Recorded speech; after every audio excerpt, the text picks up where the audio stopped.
Right now it's 6. It's Memorial Day. A look at the celebrations and services across the region. And a long-standing Memorial Day tradition, giving back to others one burger at a time. Watching WKBT La Crosse, this is News 8 Now at 6. Good evening. Happy Memorial Day. My name is Emily Brown. Ken is off today. Today in La Crosse, residents line the streets to honor fallen soldiers. The annual Memorial Day Parade in La Crosse is a tradition more than a century in the making. Bands from area high schools march, and veterans from surrounding towns are honored for their service. Vietnam veteran Kenneth Iverson has never missed a parade. He says the day is very special to him. I really feel glad now that the people that came back from the most recent conflicts that we've had have been recognized and appreciated, where years ago the majority of us weren't. The parade concluded with a service at Oak Grove Cemetery. Congressman Derek Van Orden celebrated Memorial Day in Sparta, first giving keynote remarks to fellow veterans at a ceremony at Blyton Veterans Park, then participating in a wreath-laying ceremony at VFW Post 2112, honoring Navy sailors lost at seas. Van Orden says today is a day for all Americans to come together. The United States of America does this the absolute best because we truly care and appreciate the sacrifice of our veterans that gave their lives on active duty. Van Orden also emphasized the importance of events like this to inspire the next generation of heroes. This year's Honor Ride had motorcycle engines roaring across Wisconsin. The 15th annual ride brought veterans and civilians together to honor those who have served. Riders from around the state traveled to the high grounds in Neillsville for the Day of Remembrance. A lot of veterans from the Korean War all the way up through Afghanistan and the global war on terrorism really appreciate and helps make their sacrifices that much more worthwhile. All proceeds from the ride go toward programs for veterans and their families. Governor Tony Evers ordered all flags at half-staff this morning. Each year, flags across the state all lowered from sunrise to noon. In a statement, Evers said, "We solemnly pay tribute to service members throughout our nation's history who have given their lives in service of the freedoms, principles, and values we hold very dear." Well, this Memorial Day weekend was a little cooler than what I'm accustomed to coming from the south, but hey, it was sunny, dry, great for hiking, outdoor fires, had the windows open all weekend. It was lovely, Greg. Yeah, dry and kind of, I would say pleasant. Wasn't quite average. We typically would see the mid-70s at this point of year, but we had pretty kind of almost chilly overnight lows too. In fact, still 30s a couple days ago, even last night in the 40s too. So that kind of made it feel a little chilly in the morning, but obviously with the plenty of sunshine we got up there. Now this evening and beyond is going to be a little bit of a different story, but once again we had 70s, low 70s. We should be around 75, maybe 76. So just a few degrees of below average, but all in all, very nice, very pleasant conditions with plenty of sunshine. That is going to come to an end. It's already seen cloud cover increase. It will continue to increase this evening as we get back down to about 61 after about 10 p.m. And very similar story to Eau Claire. Cloud cover will slowly increase, but all in all, it will be dry evening. And really, as we go overnight dry, the activity is well to the west. It's going to take a little bit more time to get here, so it won't impact. Maybe once we get to the morning commute, some more showers. We'll kind of track out when the showers will end, how long they'll last, and if we'll have another very nice weekend ahead, too. We'll break that down later in the broadcast. All right, sounds good. Thank you, Greg.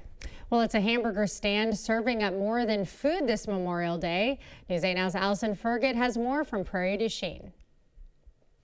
For the last 50 years, on every single Memorial Day, Pete's Hamburger Stand in Prairie du Chien donates all of their proceeds to local organizations. It's just a ritual to come in here to Pete's. For many people visiting the Prairie du Chien area, a trip to Pete's Hamburger Stand is essential. This is 4 or 5 times a year. You know, drive 60 miles just to get 2 burgers. There's people come in here from Illinois, Indiana. I've seen people in here from Ohio. And there's a special reason to make the trip on Memorial Day. My brother Jim, I think, had the idea. All of the profits from Pete's Hamburger Stand that day would go to various local charities here. Our dad was a veteran, and it's a holiday. It just seemed like a good day to honor people and our family. All the workers donate their time, not taking home paychecks to help boost the donation. Well, obviously it's a great cause. You know, they put a sign-up sheet a week before, and we love to help out however we can. Since the fundraiser started, Pete's has donated hundreds of thousands back to the community. For many, many years, we've given to the Eagles and Heart Cancer Telethon, the food pantry in town, Paula's Purse, through Gunderson. We've given to Relay for Life. The family says it's their small way of saying thanks for more than a century of business. It's the community that really keeps this place going. Now, Pete's is usually only open Friday, Saturday, and Sunday, but for Memorial Day, they made an exception. They will also be open the Monday of Labor Day. Reporting in Prairie du Chien, Allison Fergit, News 8 Now. All right, thank you, Allison. Americans are celebrating the holiday across the country, marking the day with parades and flowers. Along New York's Hudson Bay, wreaths were placed in the river and service members unfurled a giant flag. Overhead, a salute in the symbolic missing man formation, a single aircraft splitting away. I could always remember my brothers and sisters who never came home. I did 3 tours. On the first one, 2 men did not come home. We got lucky the second time, and on the third one, a man died also. At Washington's Vietnam Memorial and in a parade along Constitution Avenue, tributes and salutes to those who fought for their nation and never made it home. Still to come, a Florida mall explosion leaving several injured and severe structure damage. Plus, how Memorial Day weekend has broken travel records when we come back.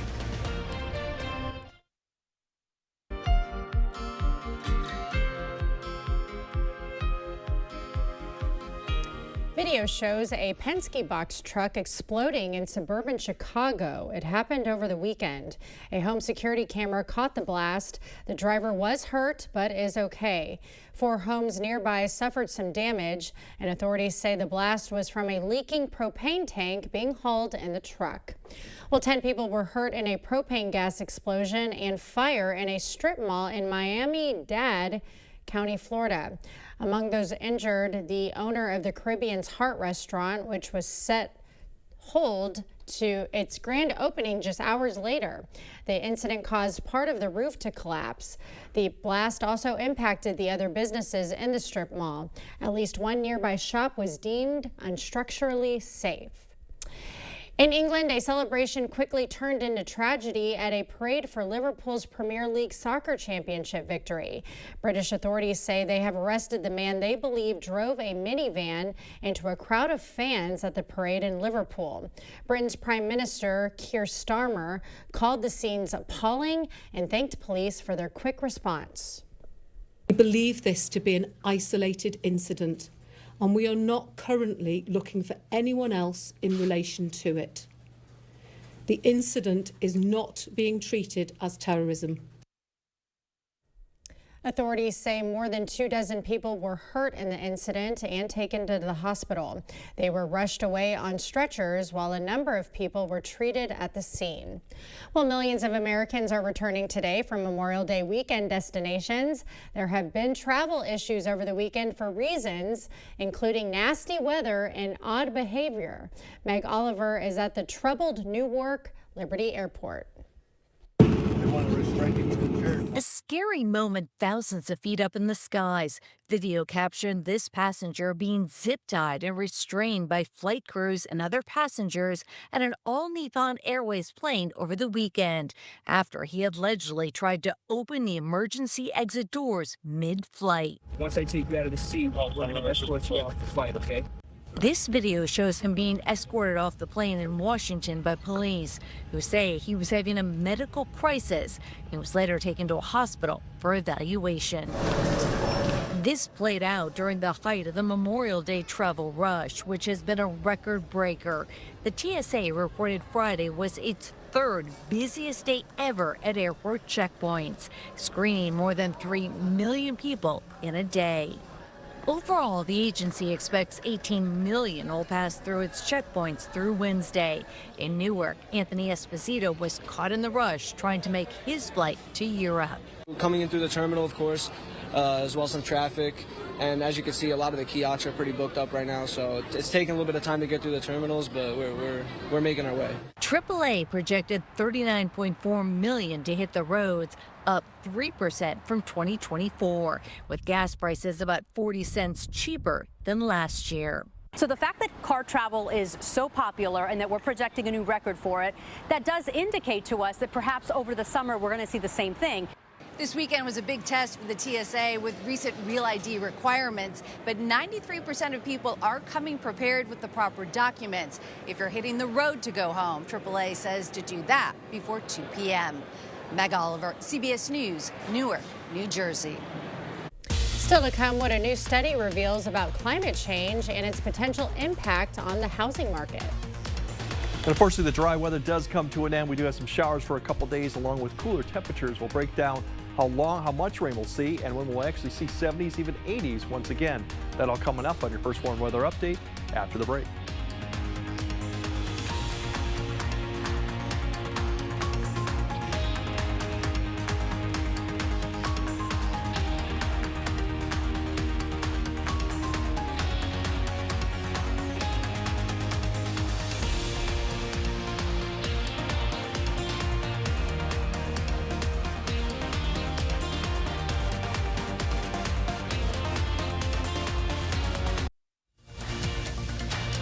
The news continues on News 8 Now. Expect more. A new study warns that climate change could drive a surge in foreclosures across the U.S. According to the First Street Foundation, extreme weather, from floods to wind damage, is driving up repair costs and insurance premiums. That financial strain could push foreclosures up 380% over the next decade. Well, nothing extreme about our weather this past weekend, calm and pleasant. But Greg, are we headed for a warm-up? Unfortunately, temperatures are going to come back down a little bit with the shower activity that we're going to see, but there is a warm-up towards the end of the week, and if you're looking for next weekend, that actually looks fairly nice, but even warmer conditions too, maybe back to the 80s. But the showers coming through for Tuesday and Wednesday, it's going to be nothing like we saw last Tuesday morning where we said steady light to moderate rainfall. We're going to see more off and on showers, light precipitation. The whole entire 2 days will not see it. The whole entire 2 days will probably see more cloud cover than actual rainfall, but that chance will continue. Back to the 60s on both days, maybe getting close to 70 on Sunday. Less clouds going in, more sunshine, 70s Thursday, and then as I mentioned, we got 80s. Low 80s, maybe even some middle 80s by the middle the weekend. By the time we get to next weekend, we're looking at around upper 70s, near 80 as our average. So as we get into June, we should be getting close to 80 about every single day eventually. Overall this evening, it's just increasing cloud cover. Really, it's going to be fairly quiet. All the precipitation is going to stay well to the south of this upper level low that's spinning to the west. So just cloud cover. That will keep the temperatures up a little bit. We've seen a lot of 40s, even 30s this past weekend. We'll see more 50s tonight, but you see the precipitation more stays towards I-35 into the Twin Cities. It's not until about after 4 that you start seeing some of this activity approach the river, but I think a lot of the morning commute, especially further north and east you go, it's going to be dry. It's towards the late morning till about noon, you start seeing this scattered shower activity will kind of push. You saw a little bit more development south of La Crosse, but then it kind of broke up. But overall, just light precipitation all the way through noon. We'll see a little bit more of this in the afternoon, but I think by the afternoon, a lot of it pushes further west. So if you're east of La Crosse, Eau Claire, the activity for tomorrow afternoon will be very light, and I think even the evening commute may not be as wet. Further west, all this activity towards the Twin Cities is where most of it will concentrate. Going into tomorrow night, I think any evening showers will see a break. We'll see more than come back in for Wednesday. Overall highs tomorrow back into the 60s, mid-60s for the most part. So once again, about a 10-degree drop for most areas. And then as we go through tomorrow night and Wednesday, excuse me, can't get some in my throat. We're going to see more the precipitation come back in for showers for basically Wednesday. As I mentioned, this activity for Wednesday looks to be more I-90 south. It'll push through towards the afternoon and evening. We'll see more additional activity come through, but there will be breaks. This could impact the evening commute Wednesday, but that is about it. Once that precipitation ends, we're probably going to be dry going to Thursday morning, more clouds, and then by Thursday afternoon, I think we'll start seeing more sunshine, and that's the start really of a lot of sunshine through the weekend. As we go into Wednesday's low temperatures, we're going to see more 50s once again, seasonal conditions, those showers going in, and then temperature-wise for Wednesday, maybe a degree or two warmer. There's a little bit more break in that, so we might see areas get into the upper 60s, still below average. As we go to Thursday, sunshine, we're back in the 70s, and even Friday, we're looking at temperatures then approaching 80. You can see the warm temperatures up to the northwest. That gives you an idea that we do have some warmer temperatures coming through. as you look at the 8-day, there's only one thing about the weekend. It's that Friday, Saturday. Friday actually might be a little bit warmer in some areas. Saturday a little bit cooler. We have a cold front coming through. Other areas won't see much of a difference in either day, but it's going to be a dry stretch basically Friday through the following Monday, with precipitation come back on Tuesday. So if you want another great weekend with a little bit warmer temperatures, it might be coming. It looks fantastic. So these 2 days of rain won't bother us because won't be we too have so much. much to look forward to. It won't be anything like we saw last week. All That's right, the positive. we like it. Thank you, Greg. Coming up in sports, Memorial Day baseball in Milwaukee. Plus, the Aquinas Blue Golds are preparing for another postseason run. Kate is in next with sports. Covering all of the exciting action from your community, here's News 8 Now Sports with Kate Overton.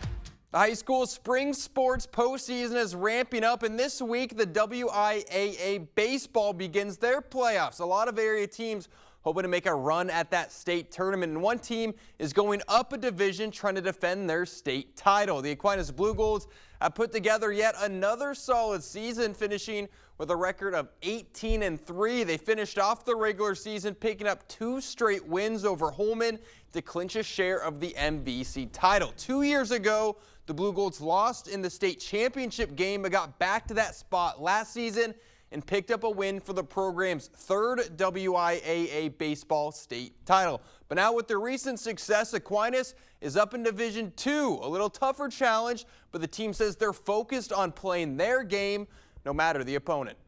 Ultimately, we're not really thinking about who we're playing. It's just we're playing the game. Just playing whoever we have to face. You know, we just prepare and get ready for whatever comes up. The Blue Golds have found success in many aspects of the game, but they've been a force at the plate. A team batting average of .339 with 148 RBIs. I think definitely just the reps. Like, we practice a lot in hitting and really making sure like we're doing the fundamental stuff right to make sure that like we know why we're doing stuff and like why we're getting the barrel to the ball and like really driving force into the ball. Like, we got a new saying, like, hammer the nail. So we're trying to really hammer the ball and like hit the ball with some force.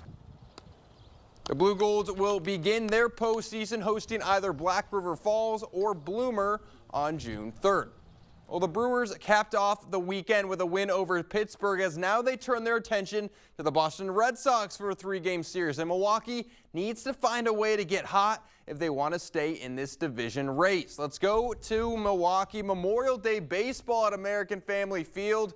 And Jackson Churio is going to start things off with some fireworks. First pitch of the game to the Brewers, and Churio sends it out. A solo shot that puts the Brewers on top. Same score in the 5th inning, but Andrew Monasterio, he gets one down the line in left field.